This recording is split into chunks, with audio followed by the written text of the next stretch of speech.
Hello बच्चों। तो आज से आपकी संस्कृत की क्लास स्टार्ट हो रही है।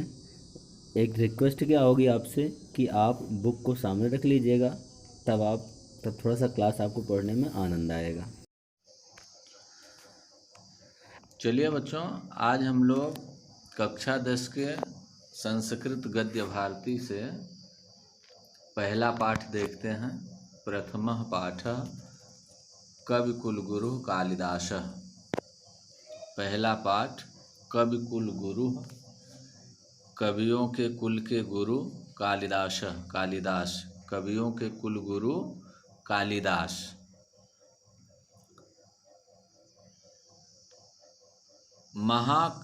महाकवि कालिदासः संस्कृत कवीनां मुकुटमणिरस्ति। महाकवि कालिदासः, महाकवि कालिदास, संस्कृत कवीनां, संस्कृत के कवियों के मुकुटमणिरस्ति, मुकुटमणिरस्ति। इसका विच्छेद करेंगे तो हो जाएगा मुकुटमणिः धन अस्ति। मुकुटमणिः, मुकुट के मणि, सिरमौर, अस्ति हैं। महाकवि कालिदासः संस्कृत कवीनां मुकुटमणिरस्ति। महाकवि कालिदास संस्कृत कवियों के मुकुटमणिः सिरमौर अस्ति हैं। महाकवि कालिदास संस्कृत कवियों के सिरमौर हैं। न केवलं भारत देशस्य अपितु समग्र विश्वस्योत्कृष्ट कविषु सा एकतमोऽस्ति। न केवलं भारत देशस्य, केवल भारत देश के ही नहीं, अपितु बल्कि समग्र विश्वस्योत्कृष्ट कविषु, समग्र विश्वस्य उत्कृष्ट कविषु, समग्र विश्वस्य पूरे विश्व के उत्कृष्ट कविषु, श्रेष्ठ कवियों में सा वे एकतमो अस्ति, एक हैं। तो ना केवलम भारत देशस्य, केवल भारत देश के ही नहीं, अपितु समग्र विश्वस्य, बल्कि पूरे विश्व के उत्कृष्ट कविषु सा एकतमो अस्ति, श्रेष्ठ कवियों में से वे एक हैं। तस्यानवद्या कीर्ति कौमुदी देश देशांतरेषु प्रसृतास्ति। तस्यानवद्या विच्छेद करने पे हो जाएगा तस्य धन अनवद्या। तस्य धन अनवद्या, तस्य माने उनकी, अनवद्या माने प्रशंसनीय, कीर्ति कौमुदी यश की किरणें, देश देशांतरेषु देश और विदेशों में प्रसृतास्ति। प्रसृतास्ति का विच्छेद हो जाएगा प्रसृता धन अस्ति। प्रसृता माने फैली हुई, अस्ति माने है। तो उनकी प्रशंसनीय यश की किरणें देश देशांतरों में, देश विदेशों में फैली हुई हैं। भारत देशे जन्म लब्ध्वा, भारत देशे, भारत देश में जन्म लब्ध्वा, जन्म लेकर, स्वकवि कर्मणा, अपने कवि कर्म के द्वारा, मतलब अपनी रचना के कार्य के द्वारा, देववाणीम अलंकुर्वाणः, देववाणीम संस्कृत भाषा को, अलंकुर्वाणः सुशोभित करते हुए, सा वे, ना केवलम भारतीय कवि, ना केवल भारतीय कवि के रूप में, अपितु बल्कि विश्व कविरिति, विश्व कविरिति, इसका विच्छेद करने पे हो जाएगा विश्व कविः धन इति, बल्कि विश्व कवि के रूप में सर्वैराद्रियते, सर्वैराद्रियते, इसका विच्छेद करने पर हो जाएगा सर्वैः धन आद्रियते, सर्वैः सभी लोगों के द्वारा, आद्रियते आदर किए जाते हैं। तो भारत देशे जन्म लब्ध्वा, भारत देश में जन्म लेकर, स्वकवि कर्मणा, अपने कवि कर्म के द्वारा, अपनी रचना के कार्य के द्वारा देववाणी अलंकुर्वाणः संस्कृत भाषा को सुशोभित करते हुए, देववाणी को सुशोभित करते हुए, सा न केवलम भारतीय कवि, वे न केवल भारतीय कवि के रूप में, अपितु विश्व कवि इति, बल्कि विश्व कवि के रूप में सर्वैः आद्रियते, सबके द्वारा आदर किए जाते हैं। एक बार फिर से इसी पैराग्राफ को देखते हैं। महाकवि कालिदासः संस्कृत कवि नाम। हाँ चलिए बच्चों, एक बार इस पैराग्राफ को फिर से देखते हैं, चूँकि ये पाठ बोर्ड परीक्षा की दृष्टि से बहुत ही महत्वपूर्ण पाठ है। इसमें से अधिकांश बार व्याख्या करने के लिए प्रश्न पूछा जाता है, इसलिए इसको बहुत ध्यान से देखेंगे। एक बार फिर से इस पैराग्राफ को देखते हैं। महाकवि कालिदासः संस्कृत कवि नाम मुकुटमणिरस्ति।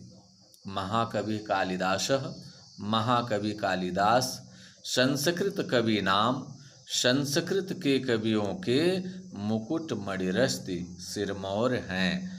तो महाकवि कालिदास संस्कृत कवियों के सिरमौर हैं।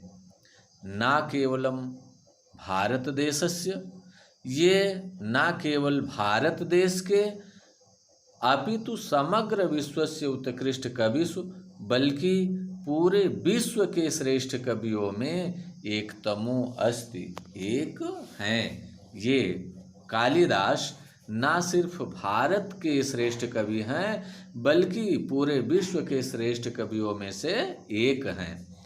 तस्य अनवद्या कीर्ति कौमुदी, तस्य अनवद्या कीर्ति कौमुदी, उनकी प्रशंसनीय यश की किरणें देश देशांतरेषु, देश और विदेशों में प्रसृता अस्ति, फैली हुई हैं। भारत देशे जन्म लब्ध्वा, भारत देशे, देशे में सप्तमी विभक्ति एक वचन होगा। सप्तमी विभक्ति का चिन्ह क्या है मालूम है ना आप लोगों को? सप्तमी विभक्ति का चिन्ह है में और पर। तो भारत देशे, भारत देश में, जन्म लब्ध्वा, जन्म लब्ध्वा माने लेकर, तो भारत देश में जन्म लेकर, स्वकवि कर्मणा, अपने कवि कर्म के द्वारा, कर्मणा में तृतीया विभक्ति एक वचन, कवि कर्मणा, कवि का कर्म क्या होता है? रचना। तो अपने कवि कर्म के द्वारा मतलब अपनी रचना के द्वारा देववाणीम अलंकुर्वाणः, देववाणीम संस्कृत भाषा को अलंकुर्वाणः सुशोभित करते हुए, अलंकृत करते हुए, सा वे ना केवलम भारतीय कवि, ना सिर्फ भारतीय कवि के रूप में, अपितु बल्कि विश्व कविरिति, विश्व कविरिति का विच्छेद करेंगे तो होगा विश्व कवि हो धन इति, बल्कि विश्व कवि के रूप में सर्वैराद्रियते, सर्वैराद्रियते का विच्छेद करेंगे तो हो जाएगा सर्वैः धन आद्रियते। सर्वैः माने सबके द्वारा, आद्रियते माने आदर किए जाते हैं, सम्मानित किए जाते हैं। तो भारत देश में जन्म लेकर के अपनी रचना के कार्य द्वारा संस्कृत भाषा को सुशोभित करते हुए वे न केवल भारतीय कवि बल्कि विश्व कवि के रूप में सबके द्वारा सम्मानित किए जाते हैं। अब हम आगे चलते हैं, अगला पैराग्राफ देखते हैं।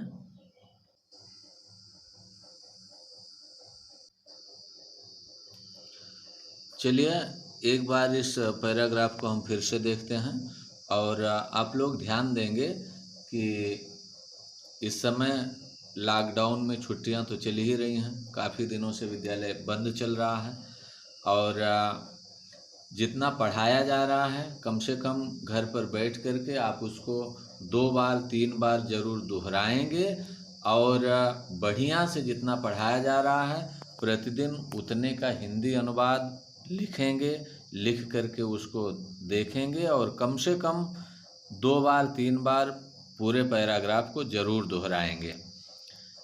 चलिए एक बार फिर से इस पैराग्राफ को देखते हैं। बाग देवताभरण भूतस्य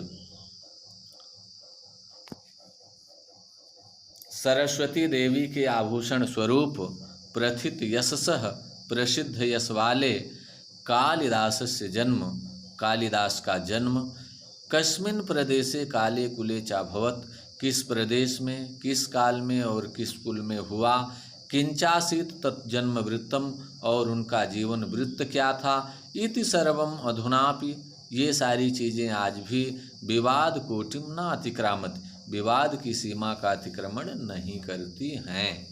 तो सरस्वती देवी के आभूषण स्वरूप प्रसिद्ध यश वाले कालिदास का जन्म किस प्रदेश में हुआ, मतलब किस स्थान पर हुआ, किस समय में हुआ और किस कुल में हुआ, और उनका जीवन वृत्त कैसा था, उनका जीवन वृत्त क्या था, ये सारी चीज़ें आज भी विवाद की सीमा का अतिक्रमण नहीं कर पाती हैं। मतलब ये सारी बातें आज भी विवाद में फंसी हुई हैं। इतर कवयो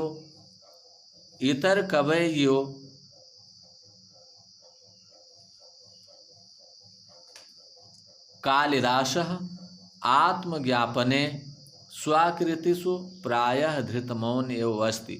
इतर कवयो, अन्य कवियों की ही भांति कालिदास आत्मज्ञापने, अपने बारे में बताने में, स्वकृतिषु, अपनी रचनाओं में, प्रायः धृत मौन एव अस्ति, मौन ही धारण किए रहते हैं। तो दूसरे कवियों की भांति कालिदास भी अपनी रचनाओं में अपने बारे में बताने में प्रायः मौन ही धारण किए हुए हैं। अन्य अपि कवयः, अन्य अपि, और दूसरे भी कवयः, कवि लोग, तन नाम संकीर्तन मात्रादेव, तन नाम, उनके नाम के, संकीर्तन मात्राद एव, उनके नाम के संकीर्तन मात्र से ही, मतलब उनके नाम को लेकर के ही, स्वीयाम वाचम, अपनी वाणी को, धन्याम मत्वा, धन्य मान करके, मौनम अवलंबनते, मौन धारण कर लेते हैं।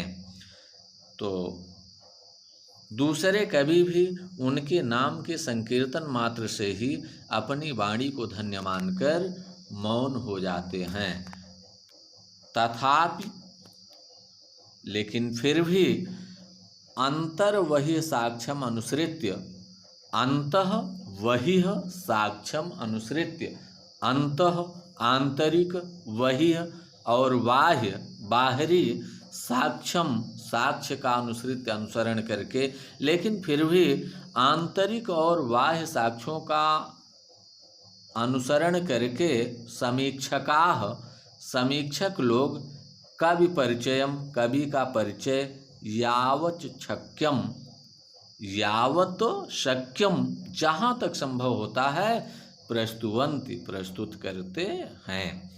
तो सरस्वती देवी के आभूषण स्वरूप प्रसिद्ध यश वाले कालिदास का जन्म किस प्रदेश में, किस समय में और किस कुल में हुआ, और उनका जीवन वृत्त क्या था, ये सारी चीज़ें आज भी विवाद की सीमा का अतिक्रमण नहीं कर पाती हैं। दूसरे कवियों की भांति कालिदास भी अपनी रचनाओं में प्रायः मौन ही धारण किए रहे हैं, और दूसरे कवि भी उनके नाम के संकीर्तन मात्र से ही अपनी वाणी को धन्य मानकर मौन हो जाते हैं। लेकिन फिर भी आंतरिक और बाह्य साक्ष्यों का अनुसरण करके समीक्षक लोग जहाँ तक संभव होता है कवि का परिचय प्रस्तुत करते हैं। अब आज के लिए इतना ही, आप लोग इतना दोहराएंगे और उसका अपनी कॉपी में नोट बना करके अर्थ लिखेंगे, और अगले दिन फिर हम मिलेंगे और अगला पैराग्राफ देखा जाएगा।